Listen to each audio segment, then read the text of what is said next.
Good morning, Philippines. Well, it's been a while since I've done a longer video, so I thought I'd catch up on some news, and a lot's been going on in the world. So stay tuned, and maybe you can educate me about where my thought processes have gone off track or gone down the wrong rabbit hole.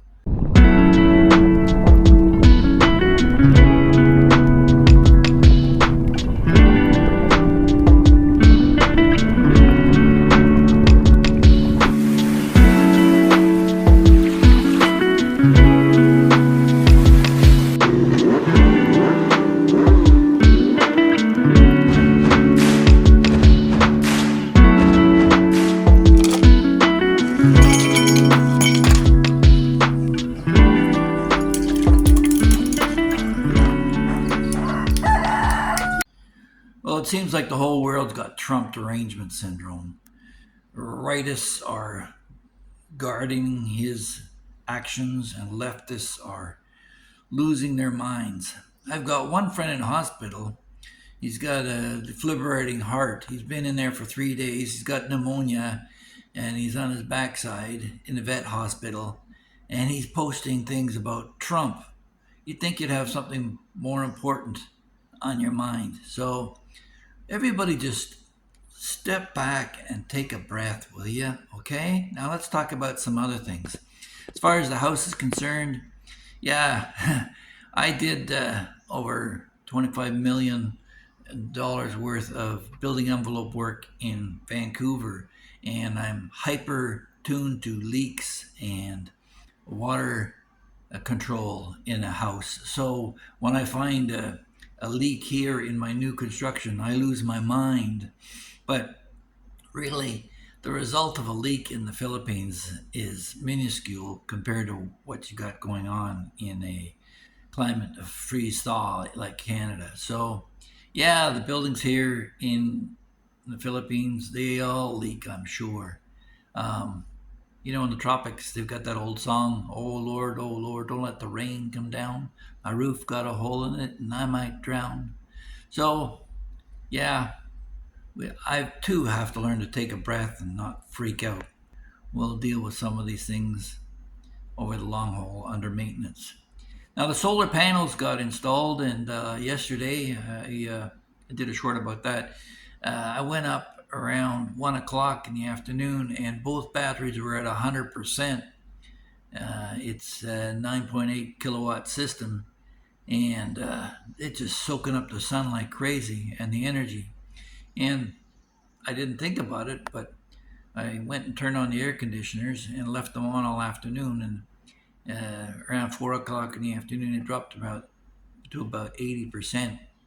So I just realized that with a house contained, I could leave the air conditioners on in the whole house, uh, probably all day long, or certainly till late in the afternoon, and then shut them up to let the batteries charge. But the house will be cool going into the evening, so that's a great thing, and that's a much higher level of consumption that I would have done under a utility, under Vico or something like that. The fact is that when you use the solar system and you pump it back into the grid, you don't get a credit for it here. In fact, the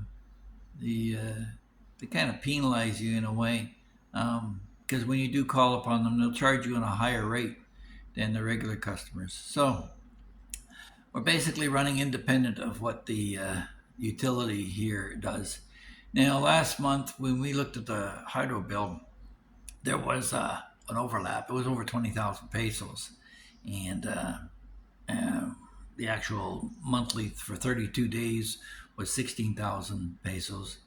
Um, so the conversion rate at 20,000 pesos is about 500 bucks Canadian for those who are from Canada. Another thing I want to point out to you is the number of people who watch my videos. Seem to get a fair number of views, but only about 5% of you are subscribers. And what amazed me was that it used to be that the bulk were from America or Canada. Now it's the Filipino that's watching my videos. So hopefully I'm relevant and you're picking some stuff up from this Canadian. As for Canada, yeah, it's going on the tube. People have woken up and are starting to head back, or retirees are leaving the country rather than lose their house on a remortgage and having to go live on the street and rely on food banks. You can still maintain your dignity by moving to Southeast Asia or other countries for that matter and live on your CPP and old age security. Now, your old age security, don't forget that if you haven't worked for 40 years in Canada, you don't get the full amount. But for those who have, you can go anywhere in the world and not have to worry about it. That's what I've been told, and that's what I've been experiencing.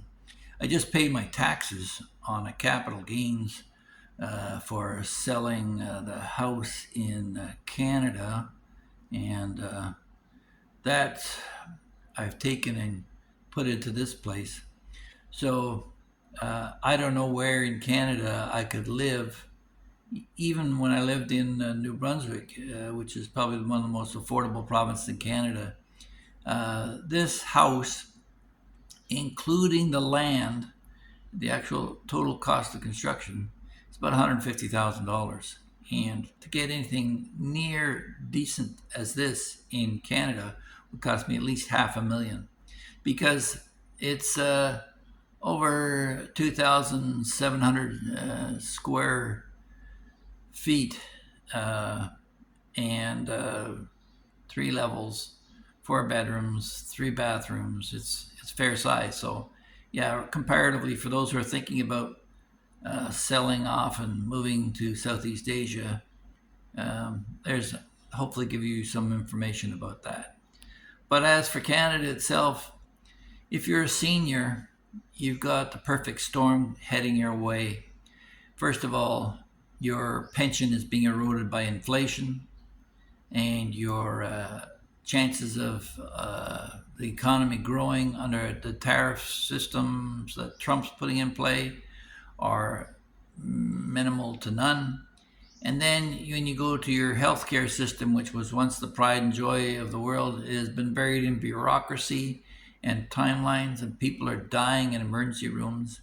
So, it's not a question of the luxury of moving to some foreign tropical country. It's more the practicality of it.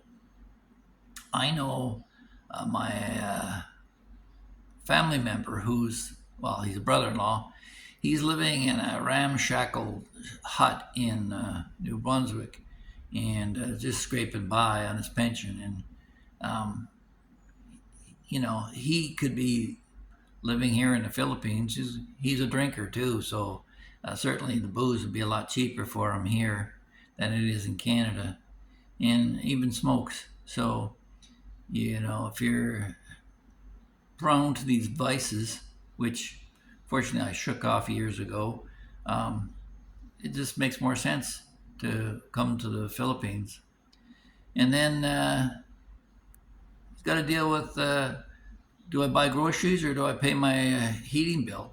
Because you could freeze to death in Canada. And statistically, you're 8 times more likely to freeze to death than to die of the heat. So, if you're overheated in the Philippines, you could always walk into the ocean and cool off and sit under the shade of a coconut tree and worry about whether a coconut's going to hit you on the head, which is more likely to happen than being struck by lightning, apparently. And one thing I noticed here, sitting on the roof the last few nights, is that this country has a beautiful nighttime sky because quite often there's thunderstorms. This is a region where there's thunderstorms. Indonesia, our adjacent country just south of us here, they're one of the thunderstorm capitals of the world. But you can sit on the rooftop and watch thunderstorms miles away and enjoy that, as well as watch Starlink satellites travel overhead. So, yeah, the kids are just finishing off their break here after Easter. They're going to be heading back to school. Bo's back in class today. Bella will be. When's Bella go back to school, babe? June 16th? June 16th. Okay, so she's still got a little bit of time. But you got a summer then. So that's her summer break. And then we'll be looking at going to the beach sometime. You know, a lot of people, I show pictures every day on Facebook on my little Good Morning Philippines photo op of different beach scenes. But really, as far as sitting on the beach goes, that gets pretty boring after a couple of Mai Tais and a little bit of sunburn, and you want to do something else. In terms of relaxation, yeah, there's lots of places you can go. Mountaintop, beach, in the jungle, or just sit out in the garden. I got my koi pond set up now. Got a dozen koi in there, and we put in the plants, aquatic plants. Here, let me take a look with you. So we got the aquarium set up in the wall in the living room. That flows through to the garage. It's a kind of a room divider. And then out in the garden, we got my banana trees, which I wanted for some time. So they arrived. There's 3 of them there. I don't know what type they are. I'll have to find that out. We got my grass is installed, Bermuda grass. And here's my koi pond. It's a little murky right now. We got water hyacinth and water lettuce, and we're getting some of this little duckweed, which hopefully will grow and spread over time. The kids got the chickens under wraps there. We'll have to open them up.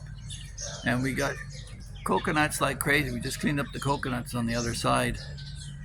So we'll be dealing with that in the next little while. So yeah, here's my garden and the yard. And then if you want to take a look, we'll show you oh look, the wife's just got some more plants to plant. You just stick a stick in the ground and it grows here in the tropics. And then looking back at the house, you can see the solar panels are all up and the neighbors are up and about. So we got some planters put in either side,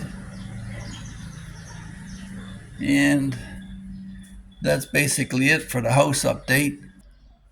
So if I could just take a minute to remind you all that to like, share, and subscribe, and follow us here on YouTube. There's lots to see. I don't tend to repeat videos. It's there in the library. A lot of people don't go past 6 months. But I've been here in the Philippines, coming and going for the last 14 years. So if there's information you need, just let me know and I'll try and provide it in the comments below. So just on another topic, I got my passport reapplication sent in to Manila. It's supposed to take about 20 days. Hopefully it gets here before my visa renews. But yeah, that was quite a process. You can't do it really in Cebu, even though they have 2 consulates, one for family custody discussion and the other for biometrics for Filipinos who are looking at coming to Canada. But there's nothing really here in terms of passport renewal. That has to be sent to Manila. So for those of you who are looking at that, that's something to consider.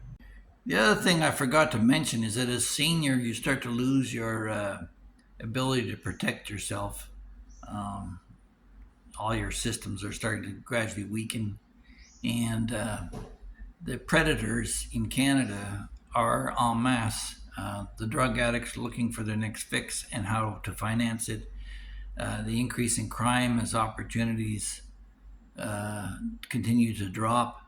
So for your own safety, it's another thing to consider. But don't forget that you can watch my other videos, how the Philippines is a stacked deck. It's not for everybody, certainly. There's an attitude here of people taking care of their families, and that's it. When I go for my daily walks, I see this wrapper lying on the road. It's been lying there for over a month, right in front of the clubhouse, and nobody's picked it up.